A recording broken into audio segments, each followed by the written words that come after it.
To be very honest, I was rather surprised that the Minister of Finance, because we are a statutory body, and though we don't get any money from the Republic of Ghana in one form or the other at all, we surely we must be accountable to the chief accountant of the nation. So that rather surprised me. Also because our figures were available to them. They had our figures. The finance ministry had it? Yes.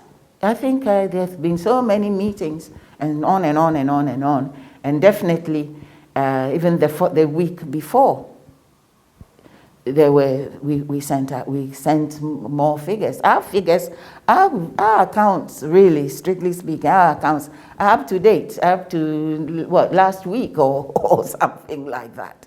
Yes, because we're a trust fund. But you see, there's something I want to clarify. When the trust fund was set up, it's Act 1013, Act 1013, National Coronavirus, Novel Coronavirus COVID-19 Trust Fund. That is our official name, but we've been using, and on our letterhead and on our documentation, it's simply the COVID-19 National Trust Fund. Yes. And we are purely a charitable, we receive charity to do charity. That's why we exist. That's why we are a trust fund. But there is also a fund in Ministry of Finance that has nothing to do with us, but it's called the COVID-19 Fund. And there's no trust in there? We are the only trust fund. Yes. You are the trust fund.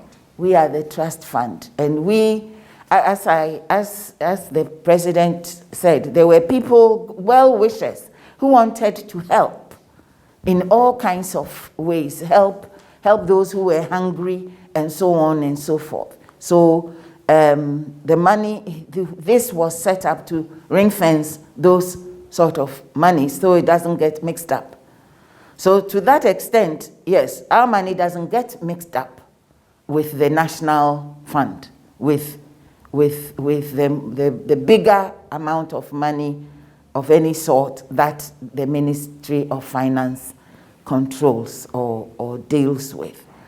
We are simply just collectors of contributions and donations, and then we give it out. Okay, let's find out this. What were the sources of funds for you as a COVID-19 Trust Fund? Did you receive any monies from government? All right. For example, I'll have to mention there are companies, there are banks, insurance groups.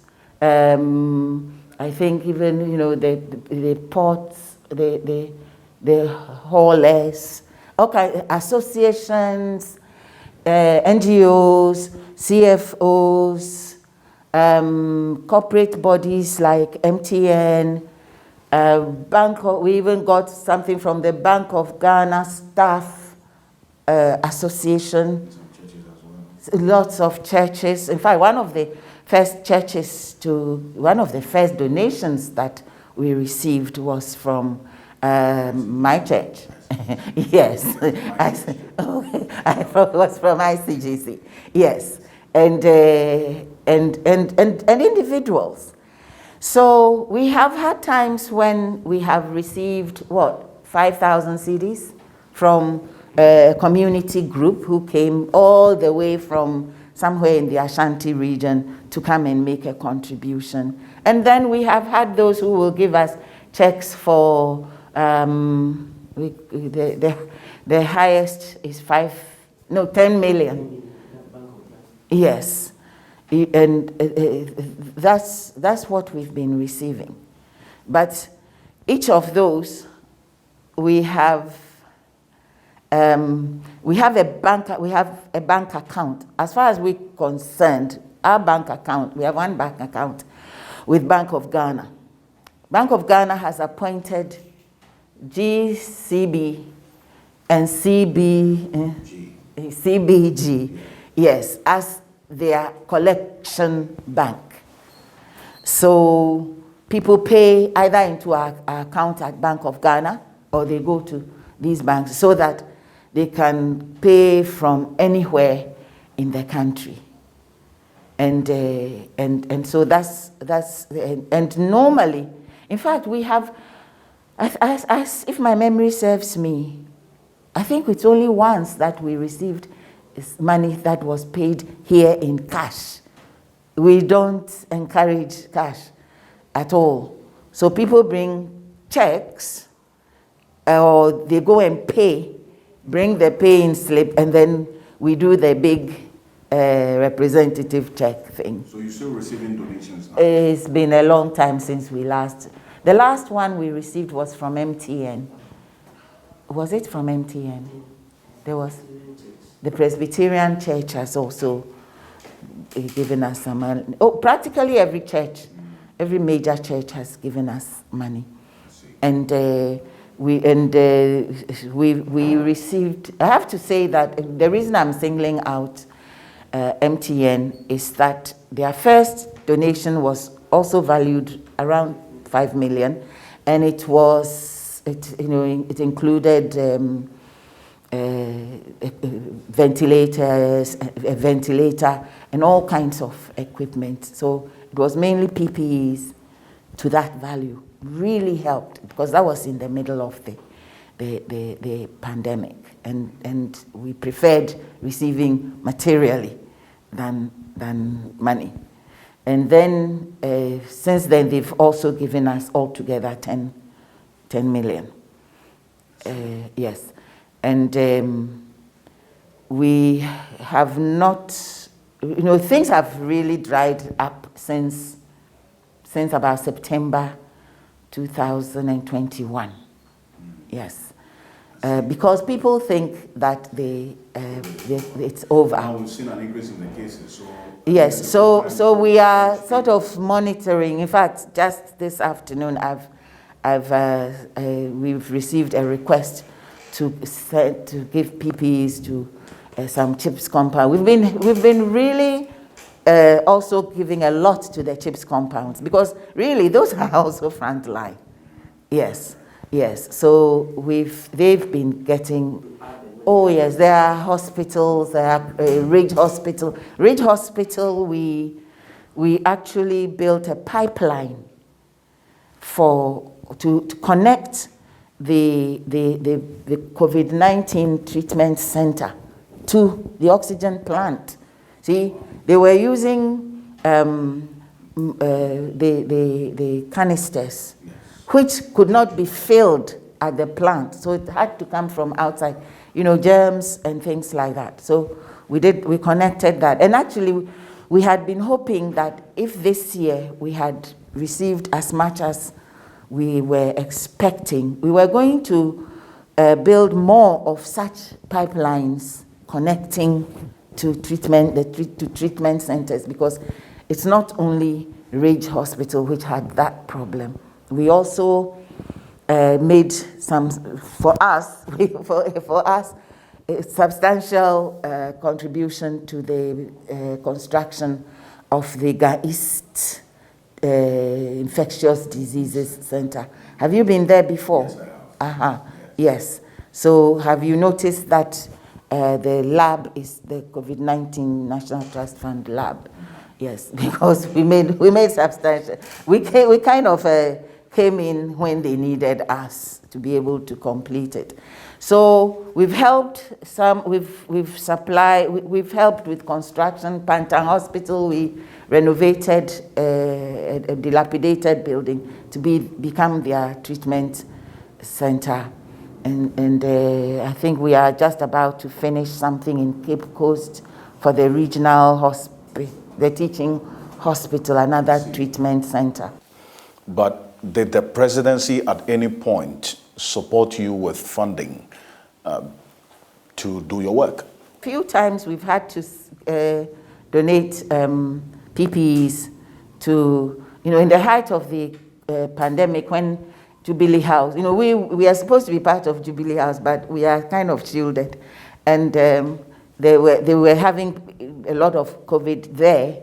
We donated PPEs so that for the clinic in particular. And you see, because we usually have, and then one of our most significant ones, in fact, that was one of our biggest expenditures, was to support the school reopening. Well, but the finance minister said that millions was spent on preparing schools for reopening, buying of PPEs and the others, but you as a trust fund actually also give them. These were for the manufacture of reusable masks for the primary schools. I think it was for the tertiary schools, yes. And I have to explain something. We are very, how would I say, parsimonious. I'm Presbyterian by birth. We have an Anglican archbishop. Everybody on that trust fund is, I know a couple of other Presbyterians there too. They challenge every penny and things like that. So we hardly hand money, no. So they had to tell us the cloth we paid to GTP. So many this, we paid to that one. The one who sold, we paid to them. So our money did not go to that committee that was set up to oversee the school reopening. They asked us for help, and we paid the suppliers directly, with our auditors also going to check on what was done. Yes, it wasn't easy for our, not only in that case, but sometimes when our auditors go to our beneficiaries to go and nose around as to how many did you do and what, they don't understand, but what can we do? We need to account for that, yes. So the question about who has to account for the monies the COVID-19 Trust Fund receives, which you are the chairperson, can and should be answered by the finance minister. It should have been. He had the material, or let's say his ministry. His ministry had the material. Because you made all this information available to them. Oh yes, all this information, I mean, at any given point in time, all this information has been available. All we do is to be updating. And so, and our audited accounts were ready. So there's nothing mysterious here at all, because and then we have our audited accounts, and I keep telling, my corporate background actually is from private sector. Before I went into private practice, I was working for a multinational company, and that's where I came to really appreciate to understand and appreciate accountability. And so publication of audited accounts, I think it's really a routine thing. Once it's been done, you publish it. And I've been telling I've requested that we will take a newspaper page and publish our accounts. That's how it should be, in fact, in countries, in some of these African countries, at a certain, between July, August, and September, when the year is beginning to wind down, you open newspaper, Electricity Corporation, their accounts are there. This one, water, their accounts are there. Judicial Service, their accounts are there. It's no secret. I don't know why we make so much fuss about our accounts. It should be there. It's part of what we do. Even at home, when you send the maid, they must account. But how much have you received in total? And how much have you spent? And what's the balance in your account now? Me, when it comes to these things, I always go to the last peswa, and they laugh at me. So totally, we received 62,329,941 cedis, 98 peswas. And what we've given out, or what we have expended for in contributions to or donations to beneficiaries is 53,281,221 cedis and 48 pesos. So all together, what we have left is 9,048,720 cedis, 49 pesos. Madam Sophia Abena Akuffo, I thank you so much for your time.